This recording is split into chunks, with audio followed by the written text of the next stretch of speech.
everybody, this is Johnny S with another R6 vlog.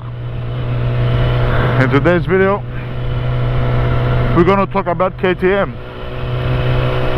There have been some news lately that have come to my attention and I wanted to share this with you. Also, we're doing a couple of tests as far as our setup goes, camera wise and so forth.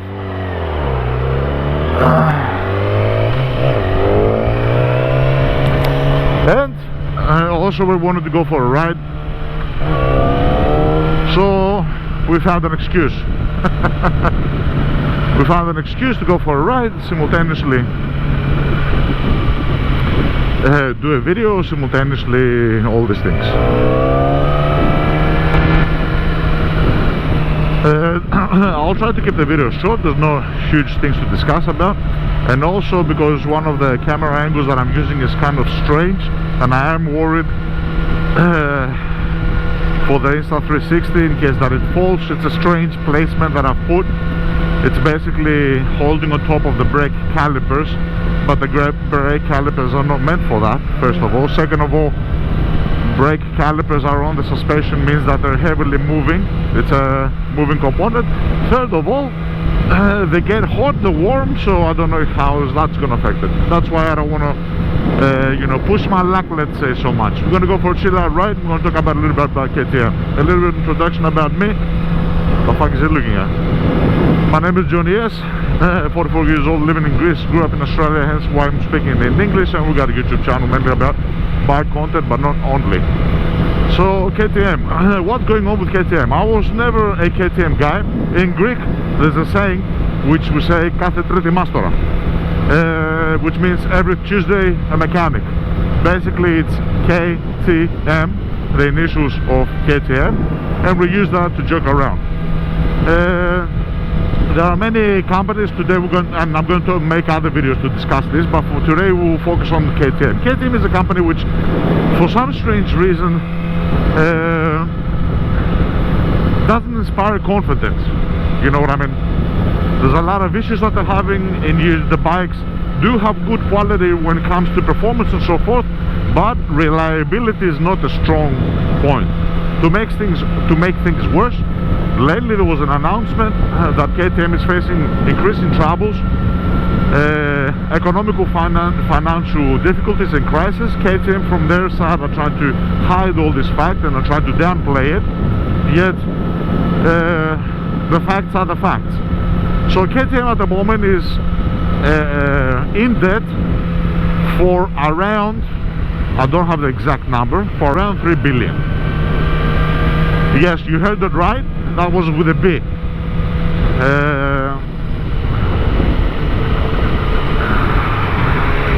That was with a billion.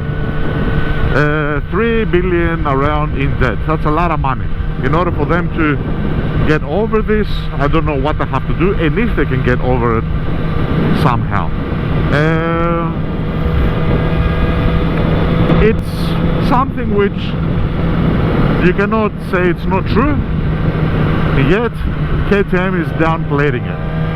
Another fact is that the company has been given sort of like a bankruptcy notice, not exactly. Basically it's a stage before bankruptcy. So they give you a specific like a deadline, and if you're not able to satisfy the shareholders within those days by accomplishing specific thresholds and checkpoints, let's say, then the next step is bankruptcy. So they're one step before bankruptcy, to keep it short. They have 90 days. This was around a week before that I heard this news, so they still got around 90 days to fulfill these requirements. Will they do it? We don't know. KTM is saying that, yeah, we feel confident that this will be no problem for us. Their sales have plummeted worldwide. There was a huge decrease. The biggest seller country-wise when it comes to KTM is USA and United Kingdom. Those are the two countries where KTM sells most of the, let's say, the their products. Let me stop a little bit here. I just want to check something.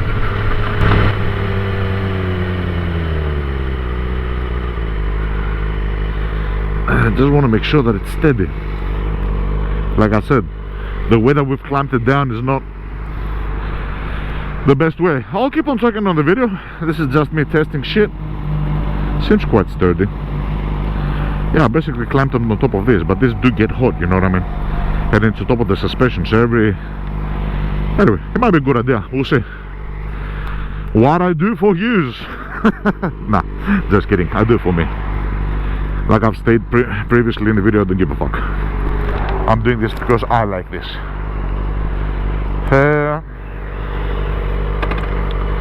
So, you know, KTM is trying to downplay it,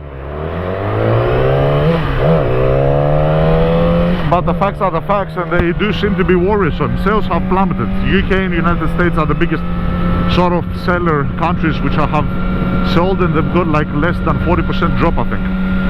But KTM is also known in Greece. It's a worldwide company in Europe as well, and they've got really bad. Another critical fact to state about KTM, which was very curious, is that they have a back stock of around 280,000, I repeat again, unsold vehicles, motorcycles. And those unsold motorcycles cause problem to a company, because if a company has older sort of models, let's say, which have not been sold, it's required to drop the prices on them. Also, there's dealers' taxes and costs which are running, and that makes it difficult. Will they be able to come back from that? We don't know. I don't want to make any assumptions, you know, I'm just stating the facts, but things are not looking good. Things are really not looking good. In general, for KTM, things were not looking good beforehand, but now it's even fucking worse, you know what I mean? So I've got nothing against KTM. I like their design, I like the models, I like their machines. I would have preferred if they can focus a little bit more on the reliability component aspect.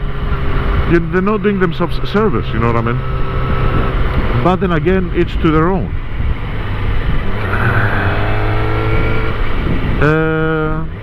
Will they be able to come back from there? I don't know.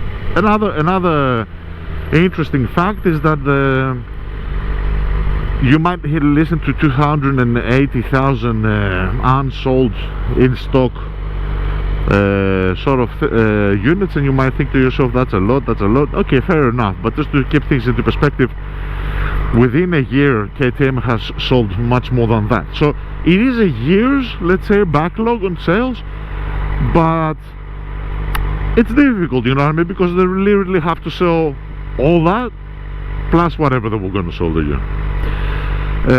And that backlog has also forced KTM to stop productions. They've limited productions, which makes sense because you can't keep on making machines if you're not selling the old ones, you know what I mean? So this is not good news. And again, like I said, KTM is no, everything is alright. I hope so, but it does not seem like it, you know what I mean? It seems as if they're facing many issues. So the trust of the customer trust has gone down a lot. That's an inevitable, undisputable fact.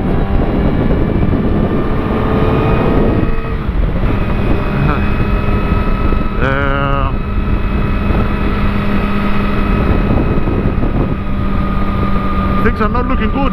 Things are not looking good, and it was not as if they were in a good place to begin with. They did have some difficulties and issues beforehand, you know what I mean? So much now. Let's do a little quick.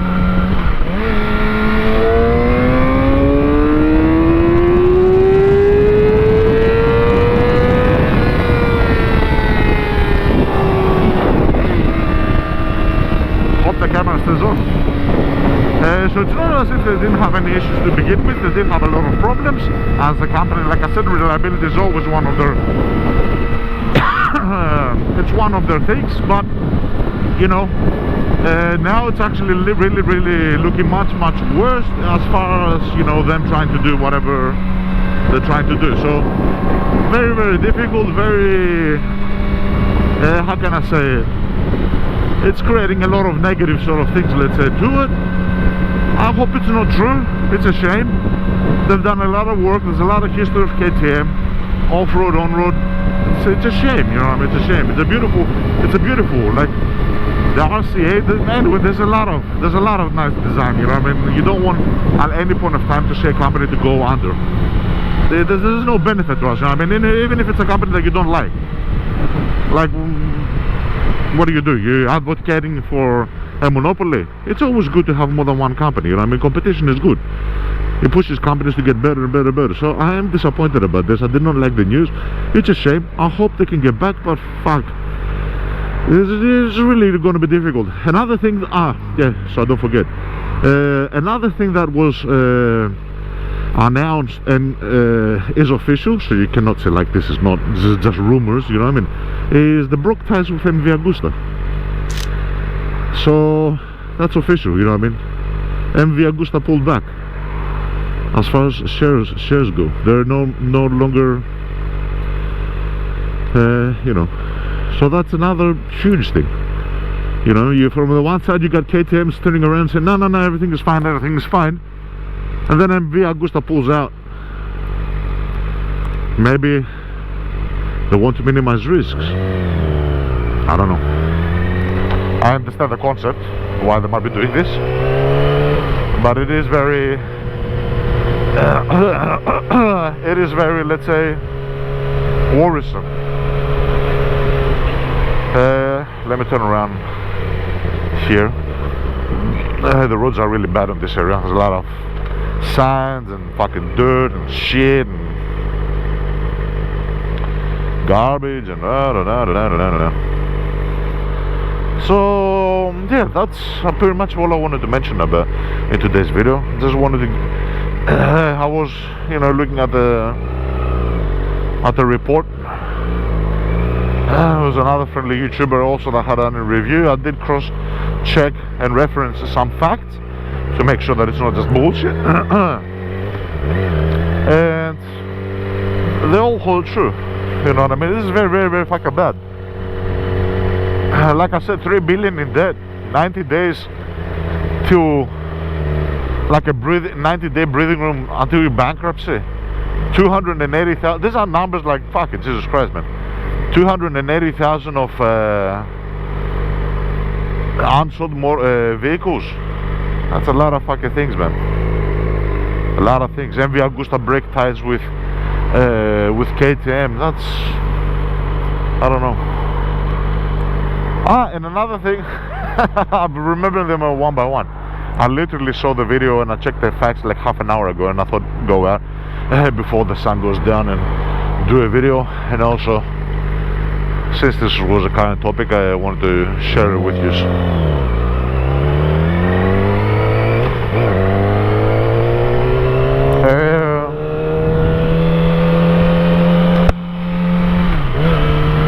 Another thing which was very interesting to me is KTM's racing career as far as MotoGP, and not only. 2025, our current year, is going to be the last year. So they've cancelled all contracts post 2025. That's also huge.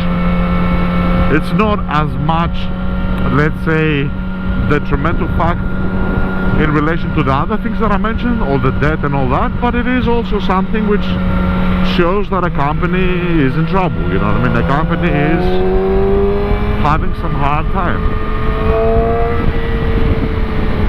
They're having a hard time to keep up with demands. Not being able to take part of the MotoGP is a huge thing. MotoGP is a lot of money for a company. It's got a lot of expenses, truth be told. But it's also an advertising component. It's a flex, let's say, of companies to be able to partake in the MotoGP. In racing in general, it's not just MotoGP. There's other leagues also that have pulled out. and that's why it's worrisome. Sometimes specific companies will say, you know, for this year we're not going to be racing MotoGP, and yet they do partake in other races, SBK, SSB, and so forth. For a company to pull out of all race-related events, it's, I don't know. It seems to me, like I said, very worrisome. It seems to me as if they've got problems, issues, and they're trying to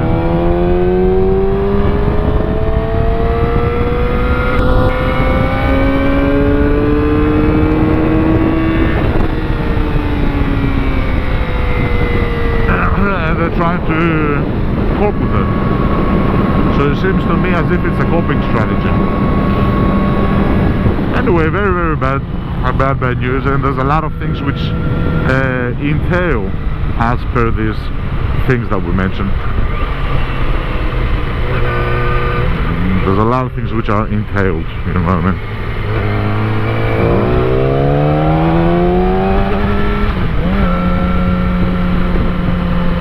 To be able to, actually not to be able to produce and partake in races is fucking huge. So yeah, I mean, this is most things that I wanted to mention for today's video. I'll try to keep it short, I won't take too much of your time. I do hope you enjoyed it. I do have my mind many times on news as such. Truth be told is I haven't really done many videos like that where I mention specific things.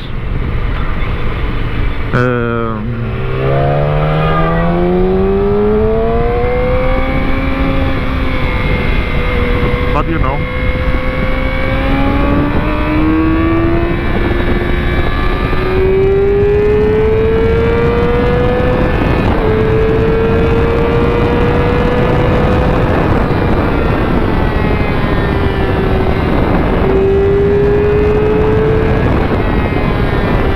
let's open that up a little bit.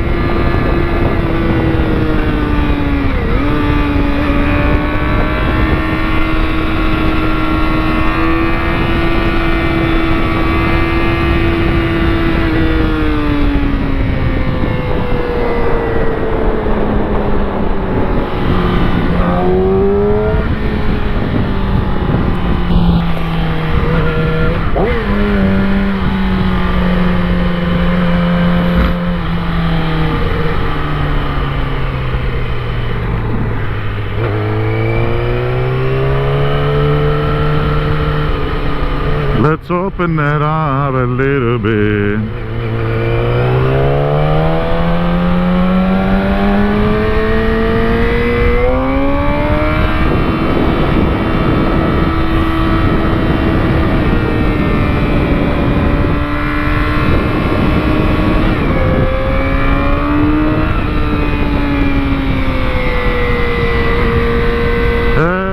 Yeah. Anyway, I will bid everybody goodbye. I hope you have a great, good day. And we'll talk soon, guys. We'll talk soon. Goodbye.